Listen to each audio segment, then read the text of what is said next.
பாட்டியின் ஒரு அறிவுரை. ஒரு சிறிய கிராமத்தில் கார்த்திக் என்ற சிறுவன் வாழ்ந்து வந்தான். அவன் மிகவும் புத்திசாலி. ஆனால் ஒரு குறை இருந்தது. எந்த வேலையையும் நாளைக்கு என்று தள்ளி போடுவான். ஒரு நாள் பள்ளியில் ஓவியப் போட்டி நடைபெறப் போவதாக ஆசிரியர் அறிவித்தார். ஒரு வாரம் அவகாசம் இருந்தது. நாளைக்கு வரையலாம் என்று கார்த்திக் ஒவ்வொரு நாளும் தள்ளிக்கொண்டே இருந்தான்.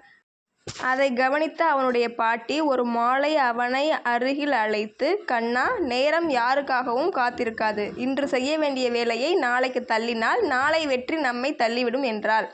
ஆனால் கார்த்திக் அந்த வார்த்தையை பெரிதாக எடுத்துக் கொள்ளவில்லை.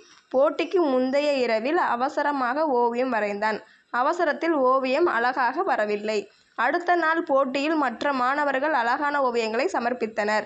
கார்த்திக்கு எந்த பரிசும் கிடைக்கவில்லை. வீட்டிற்கு வந்த அவன் மிகவும் வருத்தப்பட்டான். அப்போது பாட்டி அவன் தோளில் கை வைத்து, "தோல்வி தவறல்ல, அதிலிருந்து பாடம் கற்றுக் கொள்ளாததுதான் தவறு" என்றாள். அந்த நாளிலிருந்து கார்த்திக் எந்த வேலையையும் தள்ளி போடவில்லை. நேரத்தை மதித்து உழைக்க ஆரம்பித்தான். சில மாதங்களுக்கு பிறகு நடந்த மாவட்ட அளவிலான ஓவியப் போட்டியில் முதல் பரிசை வென்றான். பரிசை வாங்கியவுடன் மேடையிலிருந்து இறங்கி முதலில் ஓடிச் சென்று தனது பாட்டியை கட்டிப்பிடித்தான். "இந்த வெற்றி என்னுடையது இல்ல பாட்டி, உங்களுடைய அறிவுரையின் வெற்றி" என்றான். பாட்டியின் கண்களில் ஆனந்த கண்ணீர் வழிந்தது. நீதிக்கதை. நல்லவர்களின் அறிவுரையை சரியான நேரத்தில் கேட்டு நடப்பவர்கள் வாழ்க்கையில் வெற்றியை விரைவாக அடைவார்கள்.